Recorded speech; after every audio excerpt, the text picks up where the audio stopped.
పరబ్రహ్మణే నమః. ఓం శుక్లాంబరధరం విష్ణుం శశివర్ణం చతుర్భుజం ప్రసన్నవదనం ధ్యాయేత్ సర్వవిఘ్నోపశాంతయే. శ్రీ భగవద్గీత. పరమాత్మ జనులకు అతి సమీపమున ఉన్నారనేట తెలుపబడినది. కావున దండించు అధికారి చెంతనే ఉన్నాడని భావించి పాపకృత్యములవియూ చేయరాదు. మనము పరమాత్మ అతి సమీపమున ఉన్నారని మనకు ఎవరికీ కూడా తెలియదు. మన ఇష్టారాజ్యముగా మన ఆలోచనలతోటి మన ఇష్టానికి సంబంధించిన కార్యకలాపాలు చేస్తూ ఉంటాము ప్రతి ఒక్కరము. కానీ ఈ ప్రతి ఒక్క కార్యకలాపాలు భగవంతుడు ఆత్మ యొక్క స్థితి ఎప్పుడూ మిగిలి చూస్తూనే ఉన్నది. అదే ఇక్కడ మనకు భగవానుడు తెలియజేసిన విషయం. అతి సమీపమున ఉన్నాడు అని అంటే ప్రతి కదలికకి ఆధారమై ఉన్నాడు. ప్రతి కదలికలో జరిగే యొక్క విషయాన్ని తాను మిగిలి చూస్తూనే ఉన్నాడు. మనం అనుకుంటా ఎవరూ చూడలేదులే, మన కొన్ని రహస్యాలు అనేక రకాలుగా మనం ఇది దాచిపెట్టాము, మూడో కంటికి తెలియకూడదు, మన ఇద్దరికే తెలియాలి, లేకపోతే ఒంటరిగా కూడా తను చేసే లోన ఆలోచనలు, ఇవి విపరీతమైన ఆలోచనలు, వ్యతిరేకమైన ఆలోచనలు ఏవైతే ఉండయో ఎవరికి తెలియకూడదు అని అనుకుంటూ ఉంటాం చాలామందిని. కానీ వీటన్నింటినీ మిగిలి చూసే యొక్క స్వరూపము దైవం. దైవాన్ని కన్నుగప్పి దైవానికి తెలియకుండా ఈ సృష్టిలో ఏ జీవరాశి కూడా ఏమీ చేయలేదు. ప్రతి ఒక్కటి కూడా దైవానికి ప్రతి ఒక్కటి కూడా మిగిలి చూసే యొక్క విధానం ఉన్నది, ఉంటూ ఉన్నది. అందువల్ల ఎవరైనా సరే మన సొంత ఆలోచనలతోటి చేసే పది కార్యకలాపాలు ఏవైతే ఉన్నాయో ఈ నిరంతరం భగవంతుడు మిగిలి మనలో చూస్తూనే ఉన్నాడు అని గుర్తెరిగి కానీ మనం చేయగలిగినట్లయితే తప్పనిసరిగా చేసే ప్రతి ఒక్క కార్యక్రమం కూడా అది మహాశక్తివంతంగా, మహాబలవంతంగా అది తనకు తానుగా ఉపయోగపడటం జరుగుతూ ఉంటుంది. తర్వాత ఇతరులకు కూడా ఉపయోగపడే యొక్క విధానం తయారవుద్ది. అవిభక్తం చ భూతేషు విభక్తమే వచస్థితం భూతాభర్తృ చ తజ్ఞేయం గ్రసిష్ణు ప్రభావిష్ణు చ జ్యోతిషామపి తజ్జ్యోతి సమసత్ పరముచ్యతే జ్ఞానం జ్ఞేయం జ్ఞానగమ్యం హృది సర్వస్యవస్థితం. వాస్తవముగా పరమాత్మ ప్రాణికోట్లలో వేరువేరుగా లేరు. వారెన్నడను విభజింపబడి ఉండలేదు. అవిద్య చేతనే అట్లు విభజింపబడి ఉన్నట్లు గోచరించుచున్నారు. కనుకనే యువ అను పదము ప్రయోగింపబడినది. కలశ జలమందు, నదీ జలమందు, సముద్ర జలమందు సూర్యుడు వేరువేరుగా కనిపించినను బింబరూపమున వారు అవిభక్తముగానే ఉన్నారు కదా. అట్లే పరమాత్మయు అని ఎరుగవలేను. పుష్పమాలలో దారము వలె సమస్త భూతకోట్ల యందు అవిభక్తులై వెలయుచున్న ఆ పరమాత్మ నిరంగి జన్మసార్థకతనందవలేను. వాస్తవముగా పరమాత్మ ప్రాణికోట్లలో వేరువేరుగా లేరు. అంటే సమస్త ప్రాణికోట్లలో కూడా పరమాత్మ వేరువేరుగా లేరు అని మనకి ఇక్కడ తెలియజేయటం వల్ల మనకి ఏ విధంగా గోచరమవుతూ ఉంటుందంటే ఫలాని జీవి వేరు, అంటే ఫలాని ఉపాధి వేరు, ఫలాని ఉపాధి వేరు అని మనకి అంత భిన్నంగా అనేకంగా మనకు గోచరం అవుతుంది. అదే ఇక్కడ మనకు మాయాజనితమైన మన దృష్టి, మన చూపు, దాన్ని మార్చుకుంటే ఉండేది పరమాత్మే. అందువల్ల అతి సమీపమున పరమాత్మ ఉన్నాడని మనకు తెలియజేయటం కారణం ఏంటిదంటే ఏదైతే నేను నాది, శరీరం నేను, ఈ శరీరానికి సంబంధించిన ఆలోచనే నిజము అనుకోని ప్రయాణం చేసేది ఏదైతే ఉందో అదే మాయా ఇక్కడ.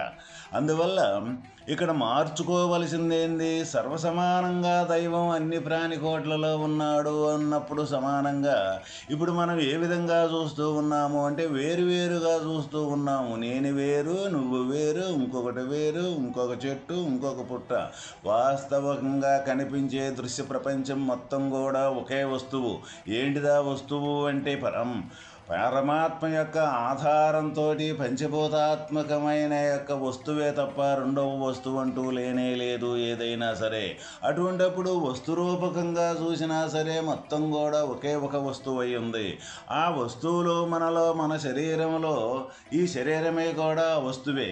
ఈ వస్తువులో ఈ సర్వకార్యకలాపాలు చేతనారూపకమై ప్రతి ఒక్క కార్యం జరుగుతూ ఉన్నది అంటే అది పరమాత్మ యొక్క సత్తాతోటే జరుగుతూ ఉన్నది. అందువల్ల ఈ వస్తువులో ఏ విధంగా ఉండి ఈ శరీరంలో ఈ సర్వకార్యాలు సర్వ పనులు ఏ విధంగా జరుగుతూ ఉన్నాయో ఇటువంటి విధానం మన సంపూర్తిగా అనుభవపూర్వకంగా ఆ ఆత్మ యొక్క స్వరూపంతో ఇది మొత్తం నడుస్తూ ఉన్నదని ఏ భక్తుడు, ఏ సాధకుడు, ఏ ప్రయాణికుడు, భగవంతుని యొక్క ప్రయాణికుడు ఎవరైతే సంపూర్తిగా తెలుసుకొని అటువంటి స్థితిలోనే నిలబడగలుగుతారో వారికి మాత్రమే సర్వ ప్రాణులలో కూడా సర్వ యొక్క జీవకోటిలో కూడా పరమాత్మ సమానంగా ఉన్నాడు అని మనకి తప్పనిసరిగా భగవంతుడు తెలిసిన విషయాన్ని తన అనుభవపూర్వకంగా తెలుసుకోగలుగుతాడు. కాబట్టి ఇది కేవలము ఈ భగవంతుని యొక్క మార్గంలో అనుభవపూర్వకంగా సంపూర్తిగా తెలుసుకొని ఆ వస్తురూపకంగా మారిపోవటమే ఇది వాస్తవమైన ఈ ప్రయాణం అనేది. సాధనంతా కూడా దేనికోసం మనం ఈ సాధన చేసేది అని అంటే వస్తురూపకంగా పరిణతి చెందుకుంటూ రావటమే ఇది వాస్తవమైన విద్య.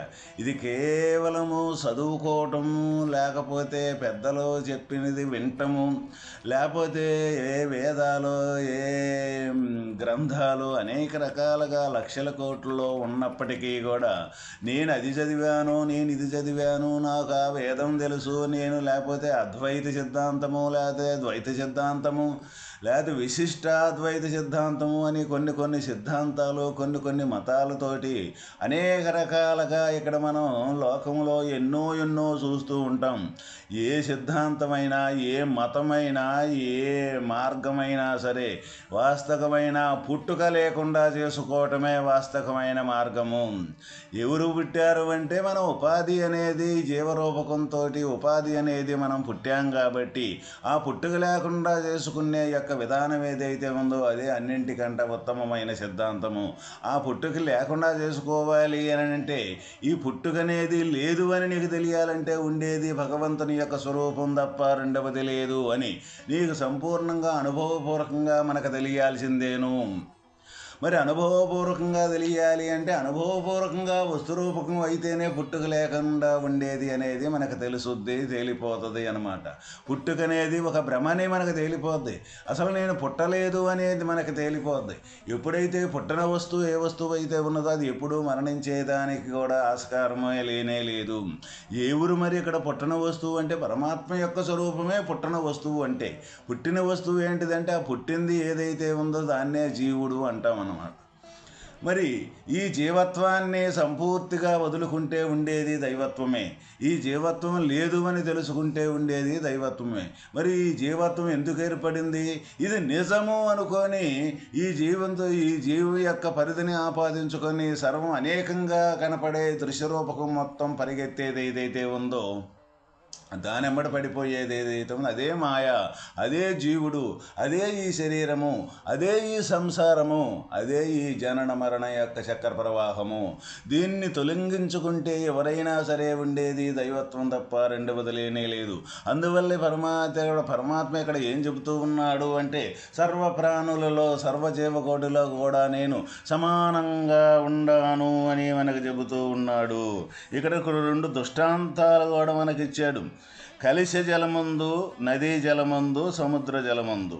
ఇప్పుడు కలిశ అంటే ఒక కలిశములో ఒక చెంబులో నీళ్లు ఉన్నాయి అనుకోండి, ఆ చెంబులో జలం కానీ, అంటే ఒక నదిలో ఉన్న జలం కానీ, ఈ సముద్రంలో ఉన్న జలం కానీ, ఈ 3 రకాల 4 రకాలుగా ఉండే జలం వేరువేరుగా ఉన్నప్పటికీ కూడా ఈ మూడిటిల్లో 4 ఉన్నది జలమే అయినప్పటికీ ఆ జలంలో సూర్యుడి యొక్క ప్రతిబింబము, అంటే సూర్యుడి యొక్క ప్రతిబింబం, సూర్యుడి యొక్క ఆ బింబం ఏదైతే ఉందో ఈ కలిశములో కనపడ్డా ఆ సూర్యుడియే కనపడతాడు, ఈ నదిలో కనపడ్డా ఆ సూర్యుడియే కనపడతాడు, ఈ సముద్రములో కనపడ్డా సూర్యుడే కనపడతాడు.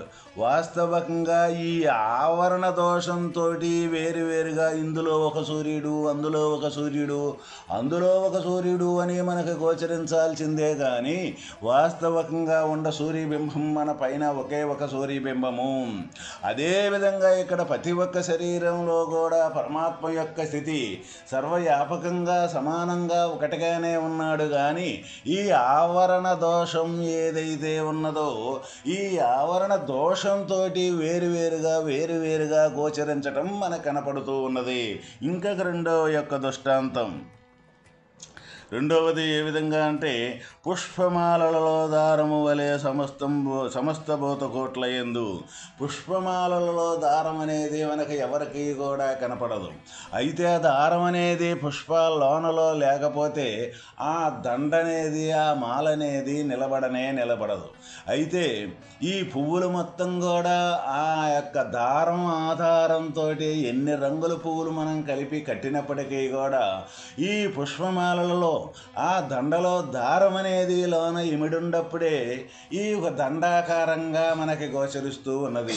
అదేవిధంగా ఈ పరమాత్మ యొక్క స్థితి ఈ దారం వలె ఏ తీరుగా ఈ దండ కనపడేదానికి లోన దారం ఆధారం అయ్యుండి ఈ పువ్వులు మొత్తం కూడా దండలో ఆ దారానికి ఎమడబడి ఉన్నవో అదేవిధంగా ఈ ప్రాణికోటి మొత్తములో కూడా ఈ మొత్తం ఏ ఆధారంతో ఇమడబడి ఉన్నది అంటే ఈ పుష్పమాలలో దారం ఏ విధంగా ఉందో ఆ తీరుగా ఇమడబడి ఉందని మనకి ఇక్కడ తెలియజేయటం జరిగిందనమాట.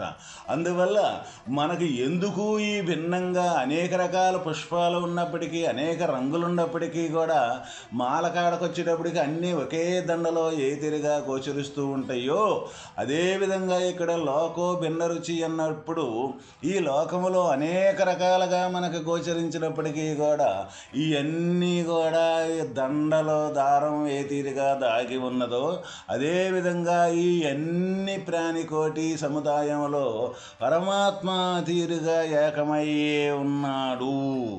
అయితే ఇటువంటి ఏకంగా ఒకటిగా ఉండ యొక్క స్వరూపాన్ని గాంచాలి అన్నప్పుడు మనలో ఎక్కడైతే ఈ భిన్నత్వాన్ని సృష్టించే ఏ జ్ఞానం అయితే ఉన్నదో ఆ జ్ఞానం అనేది లేదు అని మనకు నిర్ధారణ జరగనంతసేపు ఈ భిన్నం అనేది మనకు తొలగదు. ఎవరైతే సాధనతోటి భక్తితోటి నిరంతరము తన యొక్క ఆ జ్ఞానం అనేది ప్రత్యేకతని సృష్టించే యొక్క విధానాన్ని ఎవరైతే తెంచుకోగలుగుతారో, ఎవరైతే లేకుండా చేసుకోగలుగుతారో వాళ్ళే వాస్తవమైన పరమాత్మ యొక్క స్థితిగా మారిపోవటం జరుగుతూ ఉంటుంది. ఇక్కడ మారిపోవటము అంటే మారిపోయినాక మళ్ళీ ఇక నేననే ఈ జ్ఞానానికి ఆస్కారమే లేదు. మరి ఎందుకు ఇదంతా తయారవుతూ ఉంటే మనలో నుంచి మనం గుర్తెరిగే జ్ఞానంతో ఈ ప్రపంచం అనేకత్వం ఇదంతా మొత్తం తయారవుతూ ఉన్నది. వాస్తవకంగా ఈ ప్రపంచం మొత్తం కూడా తయారవుతూ ఉన్నది అంటే మన జ్ఞానంతో ఒకటి గుర్తించి ఆ గుర్తించిన తర్వాత మళ్ళీ అది లేకుండా పోతూ ఉన్నది. అందువల్ల ఇది నశ్వరము అని మనకి ఇక్కడ చెబుతూ ఉన్నది. కనపడే యొక్క దృశ్యం కనపడుతుంది అని అంటే అది నశ్వరం, అంటే లేనిదే ఉన్నట్టుగా కనపడుతూ ఉన్నది. ఇక్కడ మనకేం జరుగుతూ ఉన్నది? లేనిదే ఉన్నట్టుగా కనపడేదాన్ని అది నిజము నిజము నిజము అనుకొని మన ఈ జీవన ప్రయాణం అనేది ప్రతి ఒక్కరము కూడా మనం చేస్తూ ఉన్నాం. కాబట్టి ఈ విచక్షణ జ్ఞానం ఏదైతే ఉన్నదో అది ప్రతి ఒక్కరము కూడా ఇటువంటి వాస్తవమైన తత్వం ఏంటిది, అవాస్తవమైన తత్వం ఏంటిది, ఈ రెండింటి రెండింటి యొక్క విచారణ ఏంటిది? దానికే నిత్య వస్తువు అని మనకి ఎప్పుడూ మన పెద్దలు చెప్పుండారన్నమాట. నిత్యమైన వస్తువు ఏంటిది? అనిత్యమైన వస్తువు ఏంటిది? ఈ రెండింటి యొక్క వ్యత్యాసం ఏంటిది? బాగుగా ప్రతి ఒక్కరం కూడా దాన్ని బాగుగా విచారణ చేసి, నీ నిత్యమైన వస్తువు ఒక రకంగా ఉంటే ఈ అనిత్యమైన వస్తువు ఒక రకంగా ఉందని ఎప్పుడైతే మనకి అవగతమవుద్దో అప్పుడే వాస్తవమైన నేను ఈ అనిత్యమైన వస్తువే నిత్యమనుకొని ప్రయాణం చేస్తూ ఉన్నానని ఎవరికైతే బాగుగా విచారణ ద్వారా తెలుసుకోగలుగుతారో ఆ తెలుసుకున్న మరుక్షణమే ఇక నిత్యమైన వస్తువు కోసమే ప్రయాణం చేయాలి. ఎందుకు ప్రయాణం చేయాలి? మనం కొంతకాలం ఇది పుట్టి పెరిగి నశించేలోపు ఎన్నో జన్మలో ఎన్నో యొక్క ఆ అవాంతరాలు ఈ అనిత్యానికి సంబంధించిన వాసనలో మనసులో మనం నిబిడీకృతమై ఉండయి కాబట్టి వాటిని మొత్తాన్ని మనం తొలగించుకోవాలి అనే దానికి సంబంధించే ఈ నిత్యమైన వస్తువు కోసం మనం ప్రయాణం చేయాలి. ఎప్పుడైతే మనం ఈ నిత్యమైన వస్తువు కోసం ప్రయాణం చేస్తూ ఉంటామో అప్పుడు మనలోన అనేకత్వంతో కూడుకున్న వాసనల మయం ఏదైతే ఉన్నదో అది క్రమేపీ దాని బలం అనేది తగ్గుతూ వచ్చి ఒక రోజుకి వాస్తవమైన ఈ శాశ్వతమైన వస్తువు కోసం ప్రయాణం చేసే భావాలు ఆలోచనలు అవి మొత్తం కూడా నిబిడీకృతం అయినప్పుడు ఈ అనిత్యానికి సంబంధించిన వాసనలు సంపూర్తిగా మనకు తొలగిపోవటం జరుగుద్దన్నమాట. ఎప్పుడైతే నిత్యానికి సంబంధించిన వాసనలు సంపూర్తిగా తొలగిపోతాయో ఉండేది శాశ్వతమైన వస్తువే, ఇక రెండవది లేనే లేదు అని దృఢ నిశ్చయం అనేది తప్పనిసరిగా ప్రతి ఒక్కరికే కలుగుద్ది. అటువంటి మార్గం ఏదైతే ఉందో అదే ఇక్కడ భగవద్గీత మనకు భగవానుడు తెలియజేసింది. అర్జునుడి నెపాన అర్జునుడికి శ్రీకృష్ణుడు చెప్పాడు ఏదో యుద్ధ సమయంలో అని చెప్పింది కాదు. ఇది అర్జునుడి నెపానామన ఈ ప్రజానీకానికి మొత్తానికి కూడా మానవాళికి మొత్తానికి కూడా తెలియజేసిన యొక్క విషయమే ఈ భగవద్గీత. ఈ భగవద్గీత అనేది ఏదో ఒక మత గ్రంథము కాదు, ఒక పరిధికి సంబంధించినది కాదు. సర్వమానవాళి సృష్టింపబడిన యొక్క ఏ వస్తువుకైనా సంబంధించిందే. ఈ సృష్టింపబడింది పోషింపబడుతూ ఉన్నది కాబట్టి పోషింపబడిన దానికి సంబంధించిందే. ఈ పోషింపబడింది ఒక పూట ఏమీ లేకుండా లయమైపోతూ ఉన్నది కాబట్టి ఈ సృష్టి స్థితి లయాలు మూడిటికి కూడా సంబంధించిందే. కాబట్టి మనం సృష్టి స్థితి లయాల మటుకే మనకు తెలుసు, కానీ ఈ సృష్టింపబడేదానికి కానీ ఈ పోషింపబడేదానికి కానీ ఈ చివరికి ఏమి లేకుండా లయమైపోయేదానికి కానీ ఈ మూడింటికి ఆధారమైన స్వరూపము భగవంత్ స్వరూపము. ఆ స్వరూపమే ఇక్కడ పరమాత్మ యొక్క స్వరూపము. అందువల్ల ఇది లేదు అని ఎవరికి నిర్ధారణ జరుగుతుందో లేదు అని నిర్ధారణ జరిగిన మరుక్షణమే ఉండే వస్తువు యొక్క స్థిరం అనేది అక్కడే తనకి గోచరం అవటం జరుగుతుందన్నమాట. ఇది వాస్తవికంగా మాటలతోటి అక్కడ అనుభవపూర్వకంగా తెలుసుకోవలసిన విద్యది. పరమాత్మస్థితిని మనం ఎన్నిసార్లు చెప్పుకున్నా మనకు గోచరం కాదు. గోచరం అయ్యిందంటే నేను అనేది తయారవుద్ది. అందువల్ల ఇది అనుభవపూర్వకంగా అంటే ఎవరైతే పెద్దలు గురువులు మహనీయులు ఉంటారో వాళ్ళు ఏ పద్ధతిలో భక్తి శ్రద్ధలతోటి ఈ విషయాన్ని సాధించి అటువంటి స్థితి కలిగి ఉంటారో వాళ్ళ దగ్గర మనం ప్రయాణం చేసి కొంతకాలం వాళ్ళు చూపించిన మార్గం ఏదైతే ఉన్నదో ఆ మార్గాన్ని కానీ ఎవరైతే తూచా తప్పకుండా ప్రయాణం చేయగలుగుతారో తప్పనిసరిగా వాళ్ళకు కూడా ఈ లేనిది లేనట్టుగా నిర్ధారణ జరగటం అనేది జరుగుద్ది. ఎప్పుడైతే లేనిది లేనట్టుగా నిర్ధారణ జరుగుద్దో ఉండేది పరమాత్మ స్థితే, తను ఇక పరమాత్మ స్థితిలోనే ఉండటం జరుగుద్దనమాట. అప్పుడు ఇప్పుడు దాకా చేసిందంతా లేనిది ఉండట్టుగా చేసిన యొక్క ఈ ఉపాధి ఉన్నప్పటికీ అప్పుడు దాకా చేసింది లేనిది ఉన్నట్టుగా చేసింది ఏమవుద్దంటే ఇప్పుడు వాస్తవమైన తత్వస్వరూపం తానై చేయటం జరుగుద్ది అనమాట. తత్వం ఏమైతే ఉన్నదో అదే తానై చేయటం జరుగుతూ ఉంటుంది. ఈ యొక్క విషయాన్నే మనకు భగవానుడు తేటతెల్లంగా తెలియజేయటం జరిగింది. అందరిలో సర్వవ్యాపకంగా సమానంగా ఉండాను అని మనకి ఇక్కడ తెలియజేయటం జరిగిందనమాట. ఓం తత్.